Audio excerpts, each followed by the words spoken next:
ஹாய்ங்க, welcome to மனோவின் healthy சமையல். So நம்மளோட கிச்சன்ல நம்ம இன்னைக்கு என்ன பண்ண போறோம்னு பாத்தீங்கன்னா பீட்ரூட் சப்பாத்தியும் முட்டை வச்சு ஒரு ஸ்டஃபிங் தான் பண்ண போறோம். ஸோ ஹெல்தியாவும் பண்ணணும், அட் த சேம் டைம் டேஸ்டாவும் இருக்கணும். இப்ப பாத்தீங்கன்னா ஹெல்தியா இருக்கிறது நிறைய திங்ஸ் டேஸ்டா இருக்கிறது இல்ல, டேஸ்டா இருக்கிறது ஹெல்தியா இருக்கிறது இல்ல. ஸோ ரெண்டும் சேர்ந்த மாதிரி நம்ம இன்னைக்கு ஒரு டிஷ் பண்ணிடலாம். ஸோ தேவையான திங்ஸ் என்னென்னு பாத்திரலாமா? வாங்க. ஸோ தேவையான திங்ஸ் என்னென்னு பார்த்தீங்கன்னா, நான் கோதுமை மாவு வந்து ஒரு 250 கிராம் எடுத்து வச்சிருக்கேன். அதுக்கப்புறம் பீட்ரூட் வந்து ஒரு பீட்ரூட் கழுகி சின்ன சின்னதாக கட் பண்ணி வச்சிருக்கேன். ஒரு அரை ஸ்பூன் ஜீரகமும் 2 வரமிளகாவும் இது வந்து வணக்கிறதுக்கு.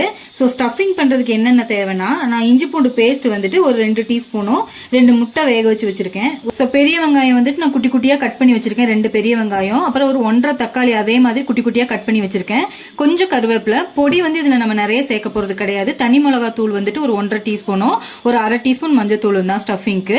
ஸோ இவ்வளவுதான் செய்யறதுக்கு தேவையான பொருள். வாங்க எப்படி செய்யறதுன்னு பார்த்தேன். ஸோ நம்ம சப்பாத்தி செய்யறதுக்கு வந்துட்டு ஃபர்ஸ்ட் பீட்ரூட்டையும் இந்த ஜீரகம் வரமிளகு இதை கொஞ்சம் நல்லா வணக்கிடணும். வணக்கிட்டு தான் மிக்சியில் அரைச்சு எடுக்கணும். வாங்க அதை நம்ம வணக்கி எடுத்துட்டு வந்துடலாம். ஸோ 1 டீஸ்பூன் எண்ணெய் ஊத்திருங்க. ஸோ எண்ணெய் சூடாயிடுச்சு. பீட்ரூட்டை நல்லா வணக்கிடுங்க. கொஞ்சமா உப்பு சேர்த்துக்கோங்க. மாவு பிசையும் போது சேர்த்தாலும் சரி, பீட்ரூட் கூட சேர்த்தாலும் சரி, கொஞ்சம் உப்பு சேர்த்து இதை வணக்கிக்கோங்க. அப்புறம் ஜீரகம் 2 வரமிளகாய் அதையும் நல்லா வணக்கிடுங்க. ஸோ பீட்ரூட் நல்லா வணங்கிடுச்சு. இதை நம்ம ஆற வச்சுட்டு அப்புறம் மிக்சி ஜார்ல போட்டு அரைச்சிடலாம். பீட்ரூட் வந்து நல்லா ஆறிடுச்சு வணக்குனது. ஸோ அரைச்சிடலாம் நம்ம. ஸோ கொஞ்சமாக தண்ணி சேர்த்துக்கோங்க. நமக்கு சப்பாத்தி பிசைறதுக்கு வந்து கொஞ்சம் தண்ணி வேணும். அப்போ அரைக்கும் போது ரொம்ப கட்டி ஆயிரும். ஸோ கொஞ்சம் அளவாக தண்ணி ஊற்றி இதை அரைச்சி எடுத்துடலாம். ஸோ நம்ம அரைச்சி எடுத்துட்டோம். ஸோ சப்பாத்தி பிசைஞ்சிடலாம். ஸோ நம்ம அரைச்சி வச்சிருக்க பீட்ரூட் விழுதை வந்துட்டு இந்த சப்பாத்தி மாவு கூட கொஞ்சம் கொஞ்சமாக சேர்த்துட்டு சப்பாத்தி மாவு பதத்துக்கு வந்துட்டு பிசைஞ்சு எடுத்துருங்க.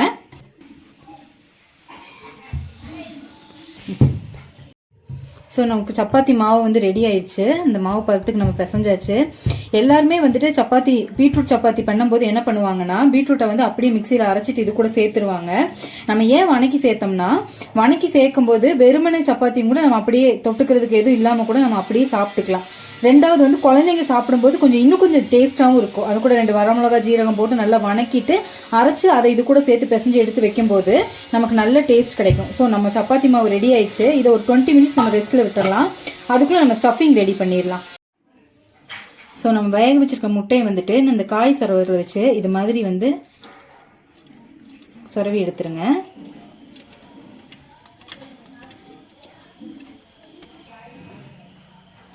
இப்படி சொரவிட்டு ஸ்டஃபிங் பண்ணும்போது கொஞ்சம் டேஸ்டா இருக்கும். பார்க்கறதுக்கும் கொஞ்சம் நல்லா இருக்கும், கொஞ்சம் டேஸ்டாவும் இருக்கும்.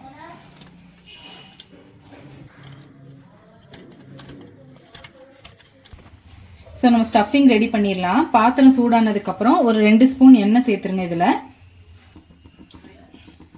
ஸோ கொஞ்சம் கடுகு,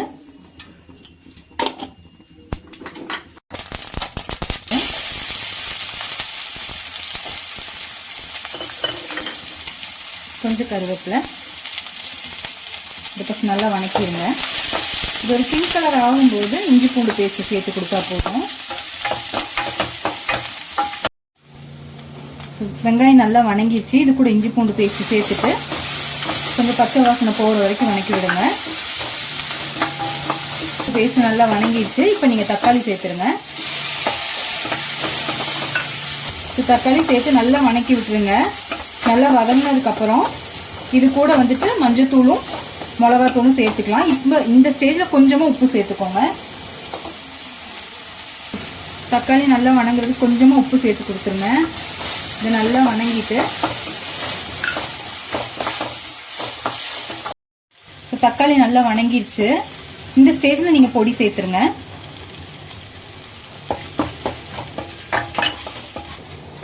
ஸோ எல்லாம் நல்லா வணங்கிடுச்சு. இப்போ நம்ம முட்டை இதுல சேர்த்துடலாம்.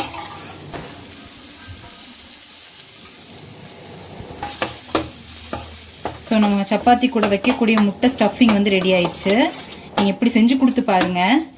நல்ல டேஸ்டாவும் இருக்கும், ஹெல்தியாவும் இருக்கும். எத்தனை சப்பாத்தி வேணாலும் கேட்டு வாங்கி சாப்பிடுவாங்க. ஸோ நம்மளோட ஸ்டஃபிங் ரெடி ஆயிடுச்சு. நம்ம இதை வச்சுட்டு நம்ம சப்பாத்தி ரெடி பண்ணிடலாம். ஸோ நம்ம சப்பாத்தி ரெடி பண்ணிடலாம்.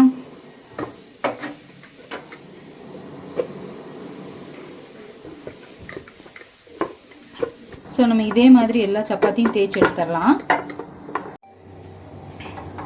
ஸோ பீட்ரூட் சப்பாத்தி வந்து ரெடி ஆயிடுச்சு. நீங்கள் எப்பவும் சப்பாத்தி பண்ணுற மாதிரி நல்லா 2 பக்கமும் வேக வச்சு எடுத்துருங்க.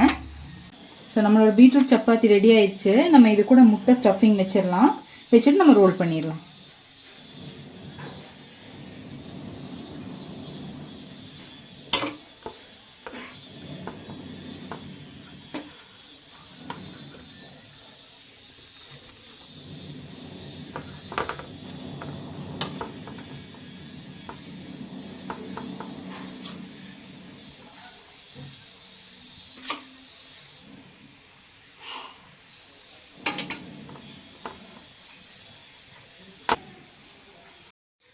ஸோ நம்மளோட சுவையான பீட்ரூட் சப்பாத்தி வித் முட்டை ஸ்டஃபிங் வந்து ரெடி ஆயிடுச்சு.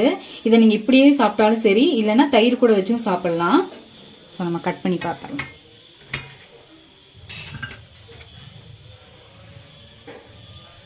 பார்த்தீங்கன்னா உங்களுக்கு தெரியும் எவ்வளோ நல்லா வந்திருக்குன்னு. ஸோ நம்மளோட சுவையான பீட்ரூட் சப்பாத்தி வித் முட்டை ஸ்டஃபிங் வந்து ரெடி ஆயிடுச்சு. நீங்க இதை இப்படியே சாப்பிட்டாலும் சரி, நான் வந்து கூட வந்து தயிர் வெங்காயம் வச்சிருக்கேன். அது கூட காம்பினேஷனா சாப்பிடும்போது நல்ல டேஸ்டா இருக்கும். ஸோ நீங்களும் ட்ரை பண்ணி பாருங்க. ஒரு நைட் டின்னருக்கோ இல்ல மார்னிங் டிஃபனுக்கோ செய்யலாம். ஸோ ரொம்ப ஈஸியா செய்யக்கூடிய ரெசிபி தான். கொஞ்சம் டிஃப்ரெண்டாவும் செஞ்சு கொடுங்க, டேஸ்டாவும் செஞ்சு கொடுங்க.